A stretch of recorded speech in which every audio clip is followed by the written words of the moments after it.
It was still down here, in the deepest of the ministry's offices. It seemed apt that he was here now, as the Minister for Magic, in the place which encapsulated the whole of the work of everyone right above him. Down here was where it had all begun, nearly 13 years ago, where there could be no change to the path threading from there to now, weaving its way through time, through hours and days and months. It was down here, just over there, through the veil, where Tabitha Penright began her abseil into the absolute unknown, resolute on her purpose, yet so entirely open-minded about her task that said mind could fill up with practically anything, like a krill in the yawning void of a basking shark's jaws. What magic she might be doing, was practically sane compared to what he was endeavoring to do. What they were endeavoring to do. In the darkness, Callias had come, for the stillness, for the calm. He often came, just to feel the nothingness, to calm his thoughts, to steady his nerves. This last week had been trying enough. He paced, as if that would ever stop the itch of lunacy. But it was coming to an end now, the moon's influence. And at least Snape had been honest with him with Septimus. They had discussed it, he and Snape, in the absence of Remus and Cecilia, last week, and a month before.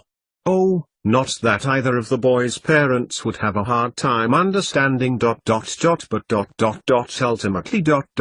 it would be everyone's undoing if the truth were to out about Septimus Lupin just at this moment. Would it be better for Cecilia's reputation to believe otherwise? Folk would look for the obvious, if it were him. He would predict the obvious paternity for the boy too.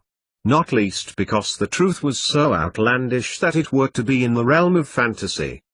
The darkness and the coldness in the Mysteria department was soothing, as was the isness of the onyx blocks that built the department, dense enough to hold the energy of the magic that was contained within here, like lead around radioactive samples. Callias stopped pacing, and went over to the veil again, careful not to lose his footing. He was certainly not Mysteria material, and so, for him, plunging head first would almost certainly be a one-way journey, his memories taking physical form, for the veil was, amongst other things, a repository for one's mind, one's soul, so to speak. Where his actual body would go is anyone's guess. Maybe when Tabitha finally returned, it might be a question Callias remembered to ask her. Taking a few steps back, Callias watched the flapping curtain suspended above the Gothic arch above a swirling void, flapping, it seemed to him, far more violently than he had remembered before. Callias remembered Tabitha speaking about that. The volatility of the veil was proportional to the events in the wizard world via the veil itself.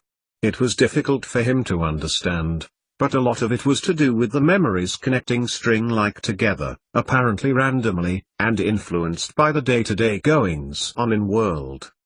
So, a very crude relationship, Callias had remarked, was that the more disquieted the veil, the more turbulent the world. Tabitha had been very patient in her rebuttal of his simplicity of her hypothesis. It wasn't completely wild, Callias could see that. But it was as one might leave a window open on a top floor, and a breeze had got hold of the curtain on a summer's day, catching its wind into it, sail-like. An unsettled country. Sounds about right, thought Callias. Heaven knows what the veil forecast would have been like a week before, when the Witten was. Now, around him, all around him, on the face of it, the world was getting on. People were working together, as he had always dreamed, against the extremism of conjurism and, little by little, the non-wizards had been standing together with wizards. Anne Blewett, for example, had gone on a reciprocator shift with Tunks the night before. A few days before that, she and Petunia Black had organized a women's peace march, just a few women, but enough to garner publicity, during which Snape had wasted no time in bringing some of the seventh-year students, Sam Potter and Fraser Blewett amongst them, for political experience to see the domestic political actions of peace. Snape had spoken at length to Petunia, about which, Callias could only guess, but the event had a feeling of calm declaration. Women, they were saying, were refusing to be divided on magical ability, and were united on more than just a matter. Further, in the non-wizard government a bill was proposed enshrining the rights of conjurists, wizards' historical rights and freedom to practice, alongside personal safety and public responsibility, allowing wizards exercising their rights and freedoms to consider how non-wizards' safety could be respected. Had the Women's March not have happened then, Cleus was sure, this would not have happened so soon. And it was all well and good. People had their pensives back, a handy way to communicate. And yet, he knew that the measures he must take tomorrow morning, that morning, Cleus thought, for it must be the early hours, to limit wizard interaction between wizard institutions and reverse the idiotic knowledge collaboration. Who would sanction that when powerful wizard or wizards were engineering conjurism as a device for prejudice and violence? It would be temporary, Cleus would stress. He would also stress that the collaborative unity between wizards and non-wizards had been very successful in a short amount of time, and so, if it could continue and be expanded, then his measures could be reviewed, reduced, or removed. All very well and good. But, in addition to the communication blackout already in force, the automatic recording of all spells of all wizards was his proposal. It didn't matter if they didn't agree with it, he would be doing it anyway, for it was merely a continuation of what he had been doing on a smaller scale, to a lesser extent, since he had become Minister for Magic in any case. Better to ask forgiveness than permission. But, with more surveillance, things like the embarrassment of the things which came out at the Viton, the false memory, Vincento's confirmation as a conjurist, and even a few days ago having to admit to Snape the extent to what had been stolen from the break-in from Snape's ministry office. Ethically suspect, in-depth surveillance would solve a lot of issues and prevent a good deal of situations in their tracks before they had begun. Replacing his socks and his shoes, before allowing his dark grey robe to fall long and sleek, Cleus reached into it to withdraw his amber-coloured vial which Snape had provided him with over a week ago, removing the ground glass stopper, looking at it and picturing his nephew's face for a moment, before draining the last of the contents. It would have to do. All of it. All of this would have to do. 8,888,888. If you let it just be, then conjurists will move by stealth. We may as well forget promotion of understanding and tolerance as non-wizards. If the meeting Cleus was presiding over could have got any worse, then the Minister for Magic couldn't imagine it. It was dragging on far too long for one thing. Usually, a meeting to secure formalities would generally last at most an hour and a half, including time to assign responsibilities arising from the discussion. This was pushing midday and Cleus had barely got through to item 3. The Witon, the Halloween Games events. The events of Halloween. Even the personal views of the ministers themselves were being drawn on here, and they had made barely any progress. Little of it was clear, and it could not be relied on that if one wizard, should he or she have voiced an opinion one way just before, that they would be voting in the same way on an almost identical matter in a few minutes' time. If I could just point out, Cleus fought for a measure of calm in the turbulence of discussion that had been had in his boardroom, that the non-wizard government has protected wizard rights legally long before the Witon proposed we did the same for non-wizards, nor indeed for ourselves. And, should we do that, Benjamin Wergs pointed out, we will be protecting in-law conjurists as well. We will be saying that what they are doing is all right. I disagree, cut in Evelyn Fortescue, eyes red from lack of sleep. She had been given extra responsibilities covering the integration of the NWRs with both the errors and with the reciprocators. By not discriminating against wizarding beliefs, that diffuses the situation, and removes the need for extremity. Yes, several of his cabinet agreed. Benjamin, however, was shaking his head, fervently. He had spent 48 hours over the Halloween attack weekend working on the front line with non-wizards, assisting the heroes and the non-wizard police to help with the severe injuries that came from the splintering and shattering of the glass. He had comforted the nerves of older and more vulnerable non-wizards terrorized by the night. He had taken badly injured children to hospital. While Ben had never actually supported conjurism, he had never actively opposed it until he had endured those 2 utterly exhausting days and nights. Callias got to his feet. It would come down to him in any case, it always would, and the discussion around him was academic.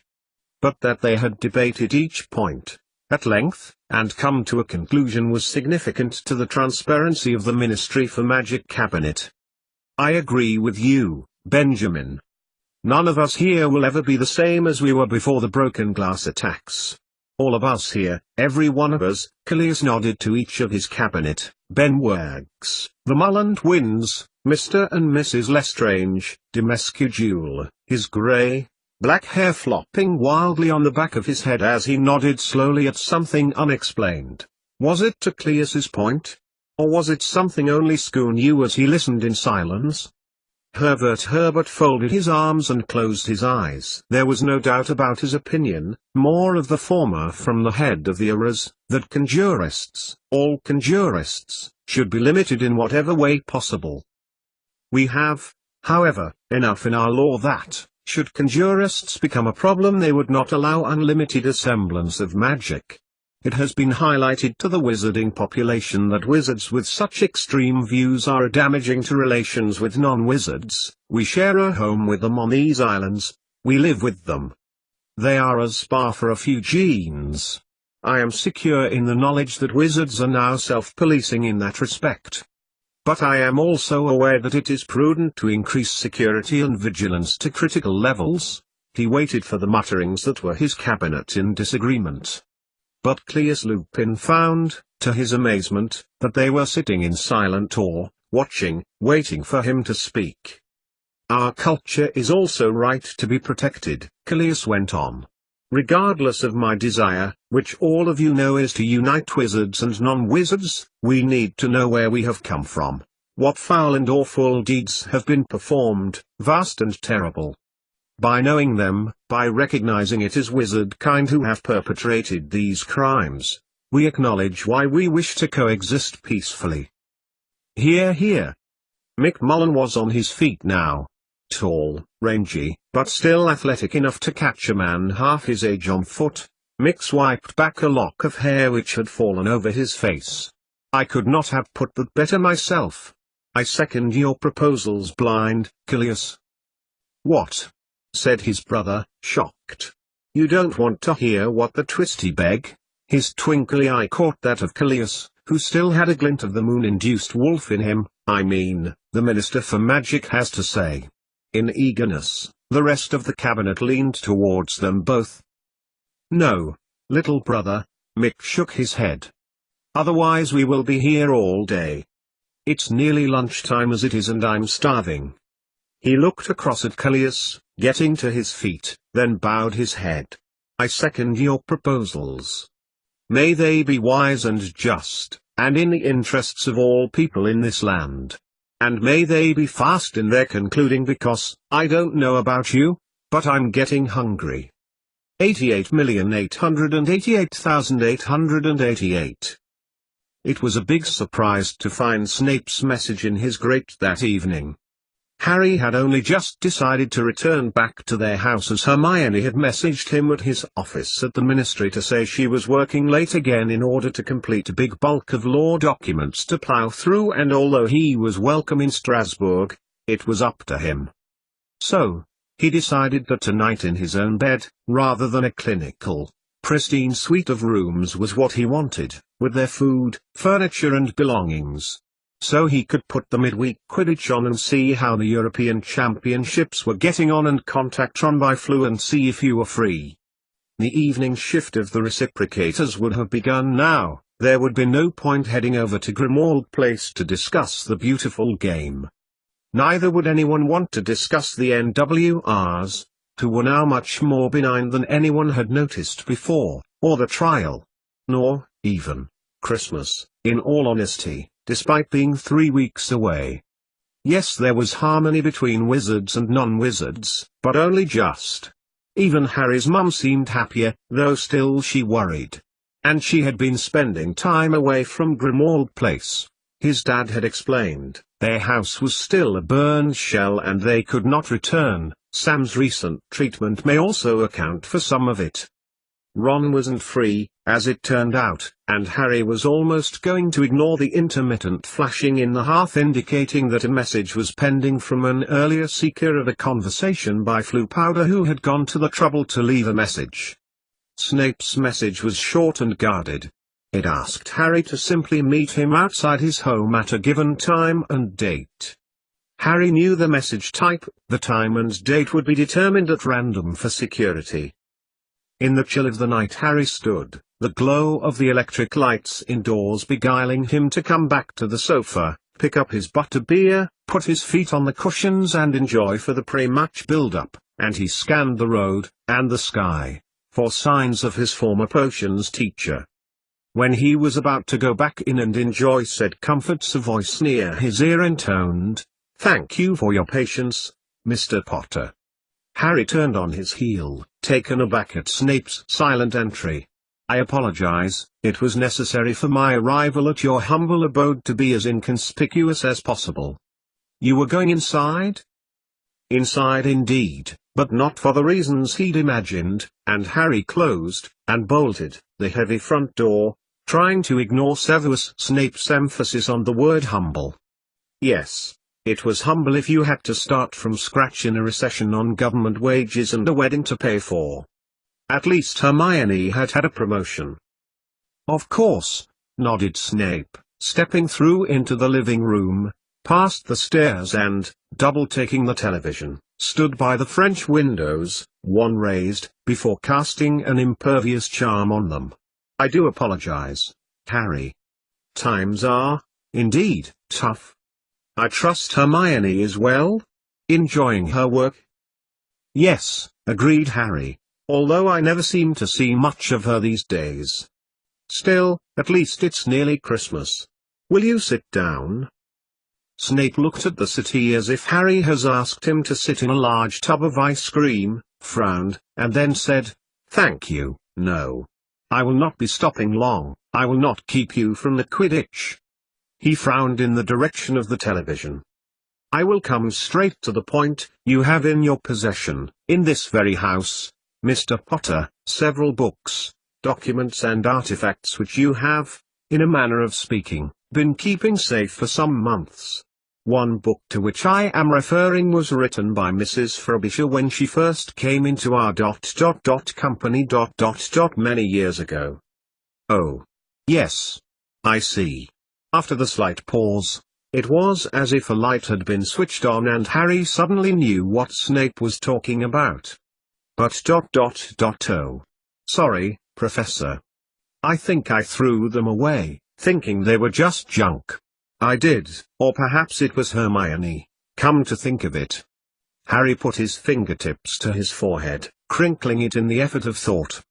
"They were left on my doorstep one morning in the summer by some random stranger." "Yes." Snape's economy of both reply and gesture struck Harry as significant. And disconcerting. "You? Indeed. Who else, Mr. Potter, than the person about whom the work was written? Being an historian, of course, you understand the power of words. These words, I feared, were to have fallen into enemy hands, by which I mean the conjurists guilty of the 30th October devastations. I did leave them with you for their safety and security." Harry frowned deeply, running his hands through his hair, wondering whether it would have probably helped if Snape had actually bothered to explain to Harry what he was doing rather than just letting him wonder why what to him looked like a lot of junk was actually of immediate critical significance to the headmaster. "They're thrown away." However, Snape's implacable stare conveyed to Harry that the matter was not simply going to be dismissed as easily as all that. Running his fingers through his hair again, Harry left the living room and headed into the kitchen, opening the cupboard that was under the stairs. He'd thrown them in here, Once, he remembered, after reading through them with Ron and Hermione. But that had been a long time ago. Maybe in here? What was it called again, Severus? Harry Potter and the Story That Never Was. And this Harry Potter story I last heard under the stairs, mused Harry, moving boxes and books, a toolkit, some old shoes, a box of paints and a pair of badminton rackets. I know it's been in here at some stage. At length Harry drawled out. I'm approaching this all wrong, he said at last, pointing his wand to the cupboard. Accio Harry Potter and the Story That Never Was. Immediately, a rattling came from deep within the cupboard.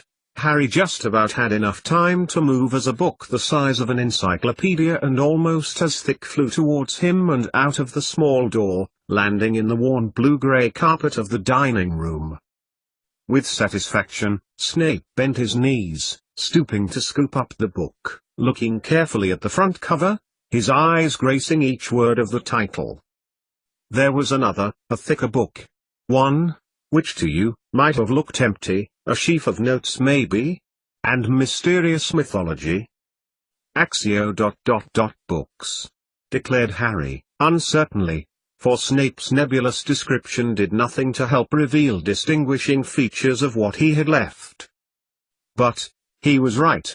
Where the Story That Never Was had landed, which Snape had laid on the old, 1960s dining room table, another book, thinner, like a notebook, stuffed with loose leaves also landed and, indeed, a copy of Mysterious Mythology. Placing these others onto the table, Snape bent over them, pushing Cecilia's novel about Harry to one side, and then, Mysterious Mythology. Ah, sighed the wizard as he leafed through the notebook, with obvious satisfaction, before looking at Harry, nodding, a rare smile passing over his features. Tabitha, dear Tabitha was right indeed. He pointed to a page, half filled with writing, a flower doodled into a corner. She was right about leaving them with you. Of course, Harry, for which conjurist could have discovered them in your understairs cupboard without a great deal of effort, I wouldn't like to begin to guess.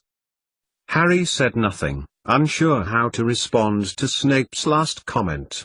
He was usually direct in his criticism, and yet, it was clear that his disorganization had gone some way to allowing them to still be here when he was sure he had thrown them away, and if not he, then Hermione, definitely, when they had been in Strasbourg. But they've definitely been disposed of.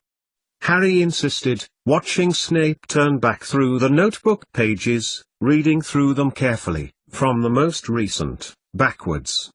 Biblion Flamore. Snape said, dismissively. A version of it.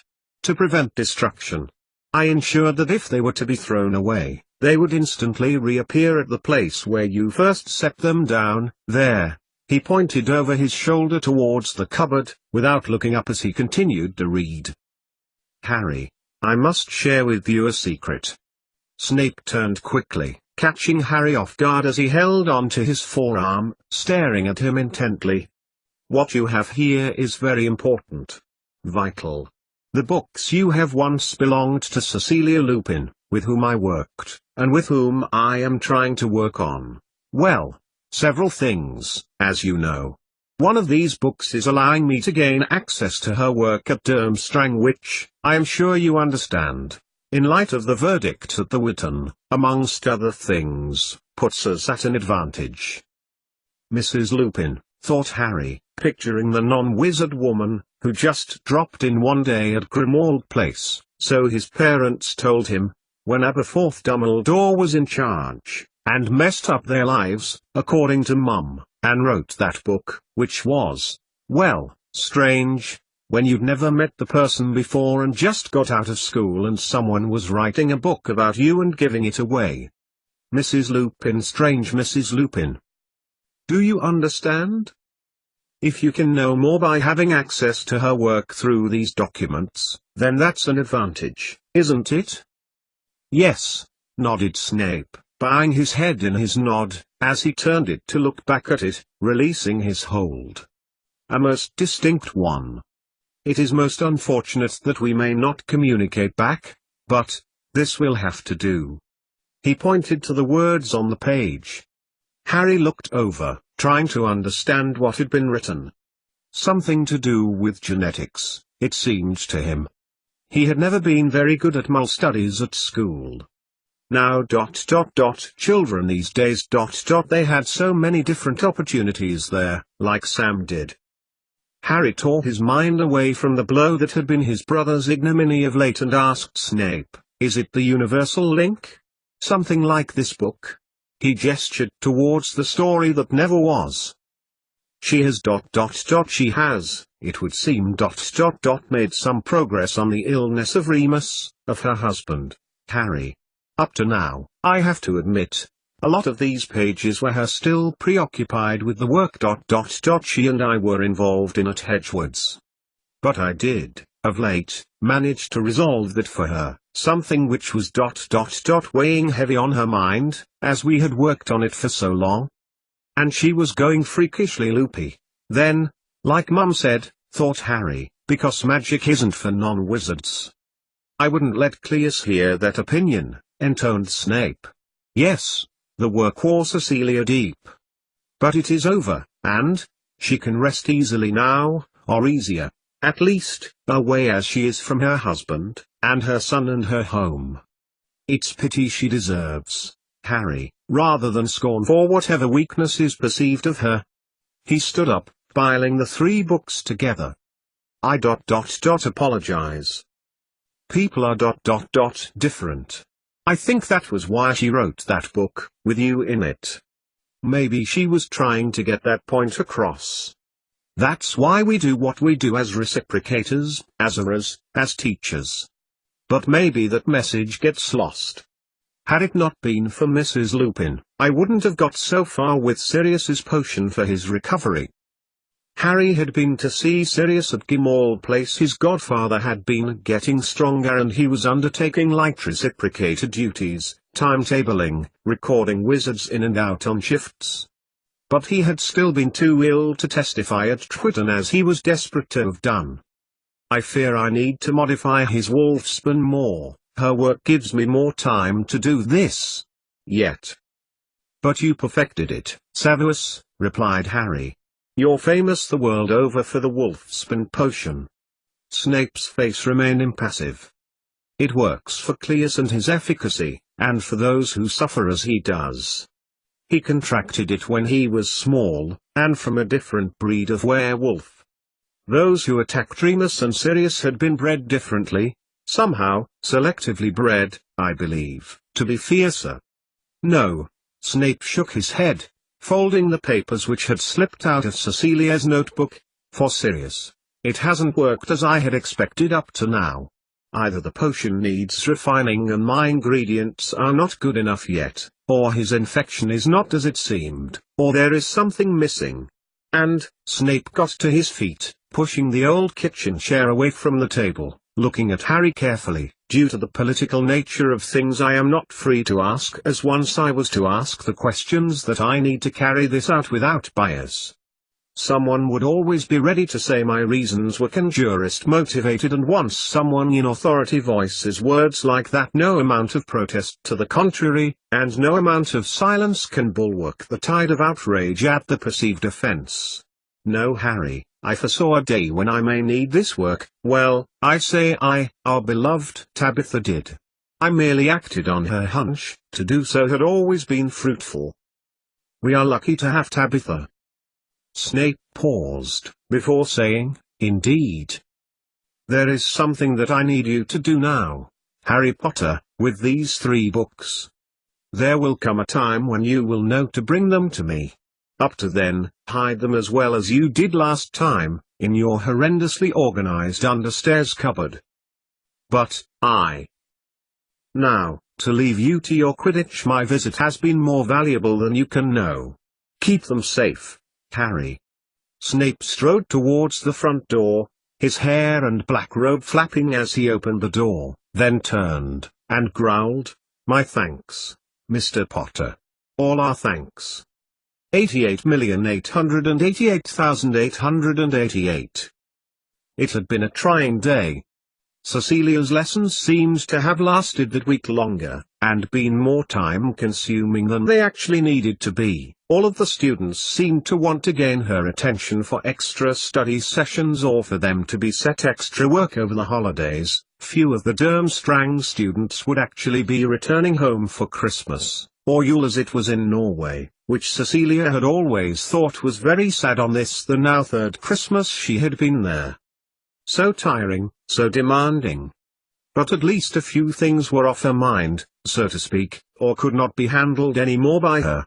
And she would be back for Christmas. Petunia had said so, Septimus had said so, and she knew that Severus would never have allowed his hopes to be built up by Cleus if it hadn't been the case. A week. Just a week until Christmas Eve. It couldn't happen fast enough for her. To be gone from the Durmstrang Institute with her research for Snape, with her potions, with her books, to her son, to her husband. Away from. Pulling Petunia's cardigan around her and attempting a spell in the grate for a fire in her classroom, Cecilia closed her eyes, lessening the stimulus from the already dull room, lit only by candles.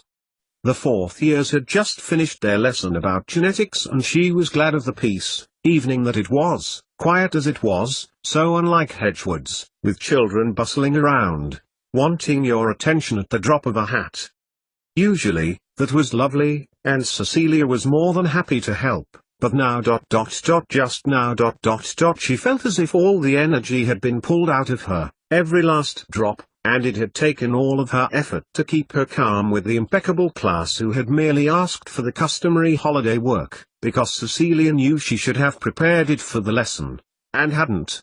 All that week, she had spent sleeping more than she usually would, whether it was the change in weather, as the intense cold shrouding the island school was penetrating the 3-foot-thick basalt walls and making their breath visible in the mornings. Cecilia also hadn't been feeling well, either. She had suffered from a sore throat and headache for a lot of the week, and had soldiered on. Nothing to put her finger on, though Ragnhild had nursed her with oranges and lemons from her larder that she had wisely stored early in the autumn in the annex in her own classroom, roots, vegetables, leaves of all kinds sticking out from shelves. Cecilia noticed, as she had drunk some the other day, listening to an appendix to Ragnhild's redhead research, and questioning Cecilia as to her opinion on the evolutionary advantage of solitude and attunement of senses. Cecilia had answered that the only advantage she could see was that it would be good for a pioneering character, a person or people who didn't mind solitude, could tolerate time away from society. That they could survive on their own and not overly depend on family to support them. That they could be self-sufficient. Traits such as these, where there was less need to communicate verbally and intuition and self-reliance came to the fore, Cecilia said, would be ideal in adventurers and travelers, rather than settlers. Ragnhild then went on to say that, such traits she had found far more common in red-headed populations, in witches and wizards and from Nordic countries, that is, Scandinavian countries, where once originated the Vikings. Cecilia had laughed, and then smiled at the links her friend had made. Vikings, those who had gone a Viking, raiding overseas from Norway, Sweden and Denmark, had a higher concentration of wizards and witches in their societies then? Of course, if Ragnhild was going to validate her hypothesis she needed to have more than one piece of evidence to back it up, and verification from more than one source. Better still, from other geneticists, on wizards who would be able to communicate with her in that regard, but Ragnhild had just smiled, and closed her book, saying that the lack of European communication was a blessing to her. It was overwhelming enough working in the most isolated school that she could imagine to be in. To attempt to liaise academically with other professionals about this would cause her to get really ill. Let it go, thought Cecilia to herself, as she warmed herself by the fire, pulling her cardigan around her again. You can't investigate everything. Long you have known the difference. Since you are not a 20-something mulligan, desperately trying to prove yourself. Let it go, trust someone else will pick it up, or that they won't. And you can't solve Ragnhild's problem for her, like she can't solve yours for you. Whatever she can see that she knows will happen and can't specifically say. And she'd been right, the tall, beautiful, blonde truth-teller friend of hers. Cecilia had let down her defenses against her feelings towards Lindveld Halen and allowed him to help her with her research for Remus, and he'd managed to help her make more progress in 2 hours than she would have been able to do in 2 years, with her limited, environment-induced magic.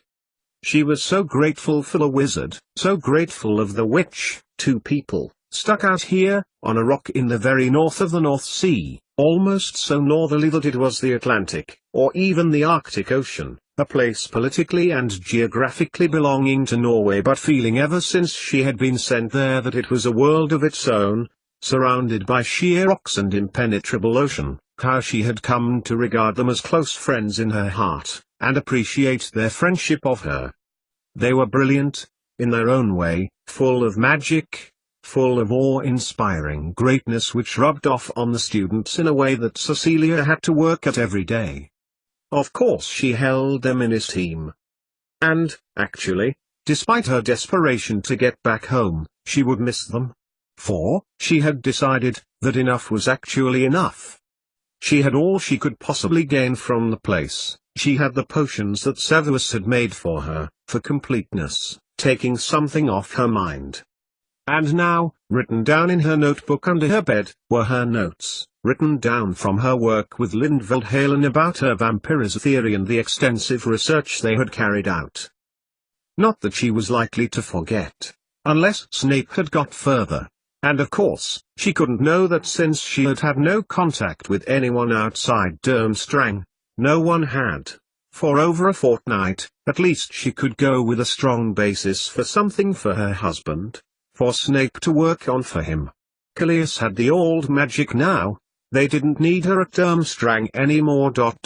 In fact, she had a good mind to stand her ground with Callias on the subject when it came to his insistence, and he would insist, on her returning here. What he hoped she would achieve with little or no influence from other staff, and from teaching the children, and being away from Britain heaven only knew. But Cecilia knew that, right now, for herself, she needed to be with Septimus, and try and make the best that Christmas could offer for him, and show him what she had done for his dad. Go to see Remus. He was her husband, for heaven's sake. She still hadn't seen him since he was critically ill, deep in the cold air of St. Mungo's deepest hospital ward, in the summer. How was he now? Septimus had seen him. A healer was treating him. Snape was overseeing the treatment as best as he could. Callias, who had taken Fenrir Greyback's bite for him, when their father was guarding mysterious mythology when they were children, was protecting him. But she was his wife. He had traveled there to pledge his love to her again. They had reconciled and sworn to forge a future together with Septimus, while she would put Durmstrang behind her. And then he was attacked and all they had planned had been taken from them. Temporarily. If she could just have this tick by, keep it all going until he was well. Fight for him, until he was recovered. Cecilia refused to believe that he would be anything other than well because. She looked around as the fire flickered against the wall, causing the shadows to move and dance, soothingly. If she did that, she might as well give up here and now. There had to be hope, or just plain, stubborn determination, or else there would be depressive oblivion. And how would that help Septimus? Who would get up for him of a morning? Callias? She would be damned if it was going to be him. She closed her eyes again, picturing her husband's face, thinking about him lying ill in hospital. Her mind flickered to her husband again. Not here, in this place, but there, in the old place. The past, the different country, so to speak, her werewolf husband. A different then. Gone. Exterminated as she made her way as an outlaw across the southern counties to Grimwald Place, to seek out Sirius Black, to eventually end up here, in this new place, through the veil. She changed Joseph Black's motives, and that had changed the world. The old place was gone, but not forgotten. Severus Snape in the new place had come up with the cure for him. He understood the theory behind the cure. The adjustment that she had sent Snape in the old place would have been enough to cure him of lycanthropy, and also to adjust Harry's potion. Tiny adjustments, nanometers in wavelength, picometers. But enough to improve the efficacy of the potion and make them work. Allow Remus, old Remus, to overcome lycanthropy and Harry to defeat Voldemort. Could it work again? It would. It must. Cecilia closed her eyes again, feeling the ache of tiredness gnaw at her muscles. She was impatient to get home, so very much. To organize the house, to try to make it feel like Christmas, even for herself, when there would be only her and Septimus there. To wonder how she would be treated and accepted there, when, despite everything, Ragnhild and Lindveld seemed to accept her regardless of her feelings of the school and her constant longing to be gone from the place. And now, with the trial over, yes. She felt emboldened enough to call Cleus's bluff and tell him what she thought of his plan to send her back after Christmas. He had enough on his plate to deal with as it was, without her causing a fuss. She wasn't that important to him. No one is that important. At least find a way of delaying her return, if nothing else. So she must thank them both. If she wasn't coming back, Ragnhild for her honesty and care for her well-being, Lindveld for his care, too. He was also someone she could talk to, and she was grateful for his help. More than grateful, a little voice said in her mind, her pulse quickening a little as his face slowly faded up into her mind view. Cecilia pushed it away sharply, chiding her own frivolousness. She was here to work, not to feel. What? Now that she thought of it, was it any more than gratitude for what he had done? Yes. She was grateful. And he merely reminded her of the past, maybe, that rose-tinted country full of pain and sorrow, leaving her here with her beloved son, and these wizards, but no Voldemort. Her mind wandered to the night Lyd helped her, and how Snape in the old place had been the same. The same feeling of camaraderie. Of an understanding that didn't need words and would mean nothing to any onlooker. Snape here and Cecilia did not work in the same way. How was it that 2 hours in Lindveld Halen's company could make her feel as if she were 28 again, having been taken to Hogwarts by Albus Dumbledore, working on a potion for Harry Potter, the result of which lay in 2 vials under her bed in this school, in this reality. 5 or 6 months at Hogwarts, compared to nearly 8 years here, and yet, Lyd had stirred in her memories, feelings, which she had thought long buried. And that was just the thoughts she had allowed herself to think of Snape. The extent that he reminded her of Remus back there, Remus who had taken her back to her house after Sirius, twisted and tormented from his friend's death, had tried to prevent her from working. By his unselfish offer to help, the young wizard was unknowingly reminding her of the slow evolution of her love for Remus Lupin.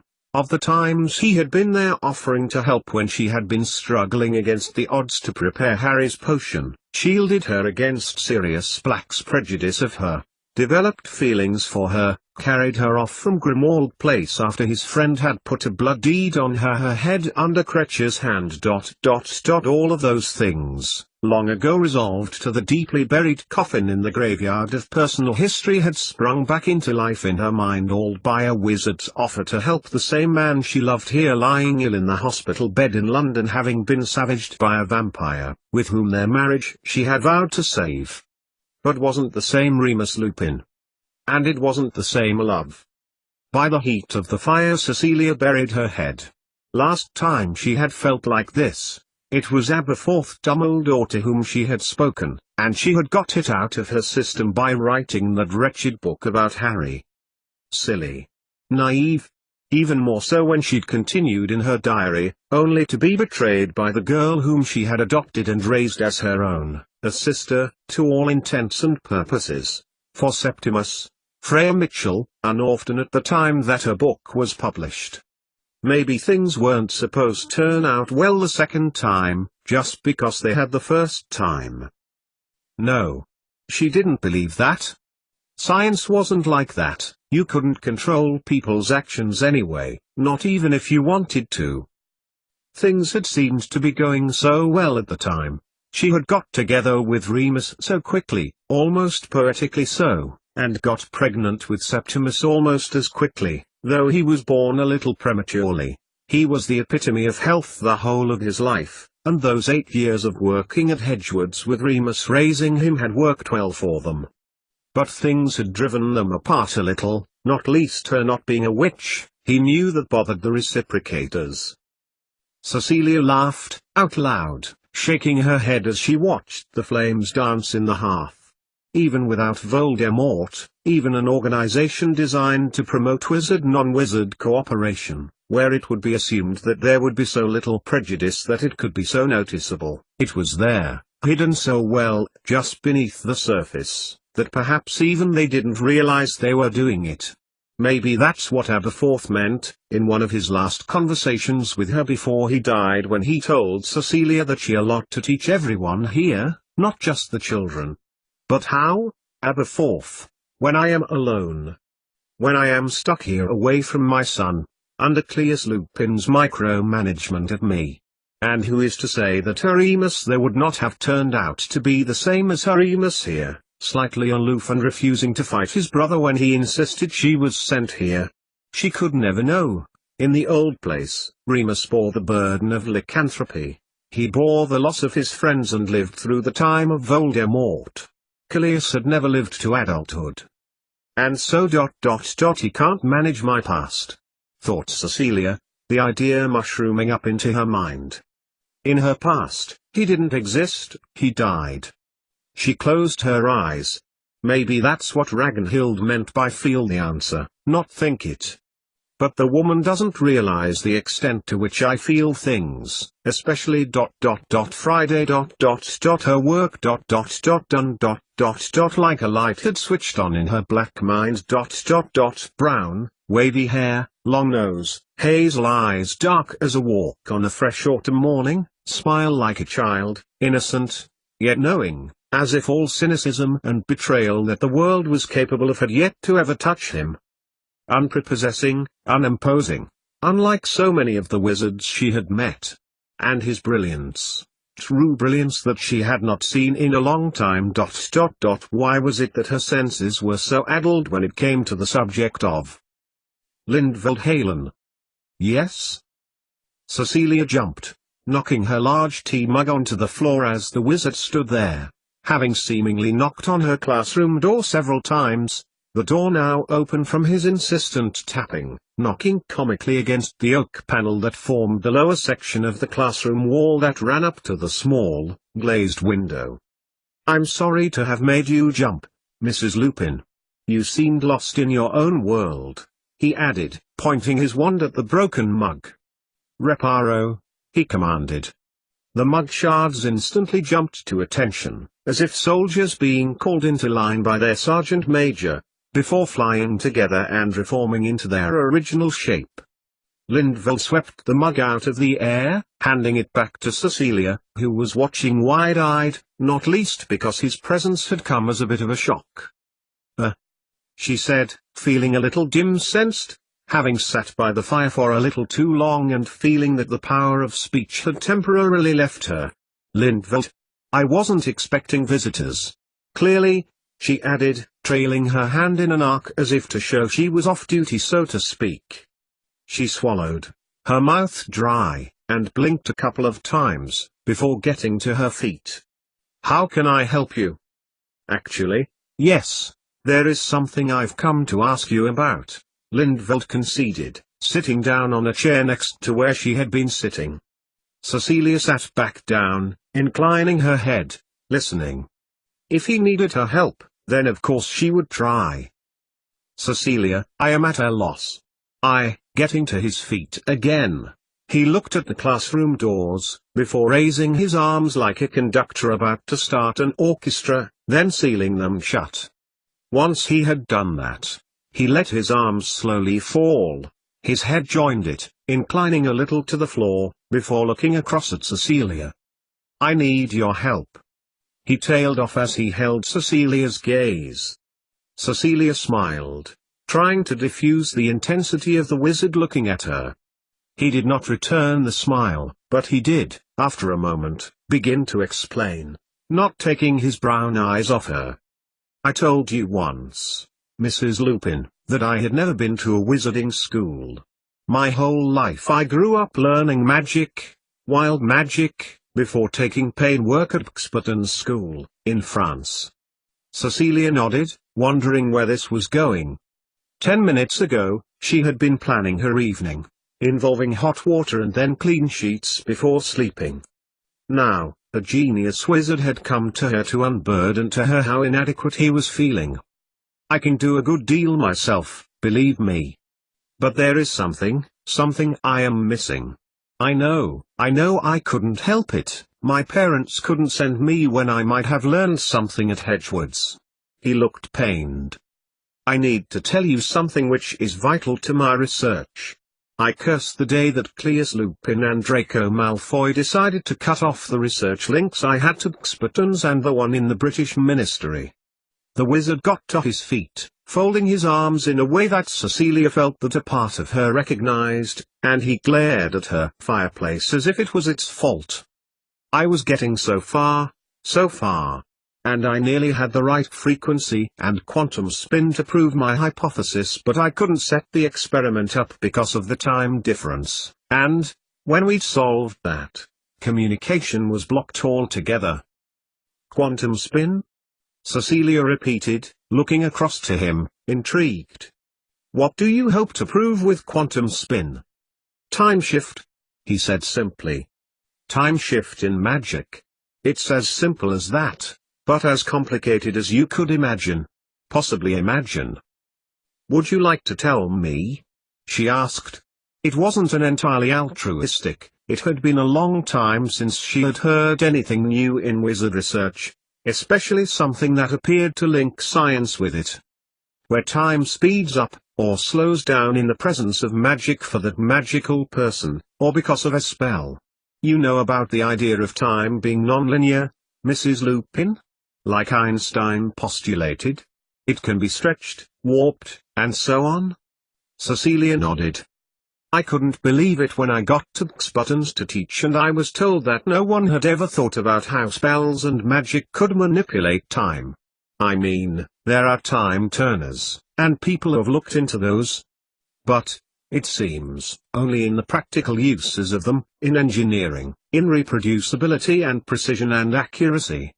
Not actually how they do it. And so then I began to think about other spells that seem to change time, either for the observer, or the creator of the spell. Can you believe it? No one has ever researched this." Cecilia stared back. That really was amazing. Lyd seemed to have stumbled on a research area so potentially vast that it had any number of possibilities and yet, it hadn't been thought about.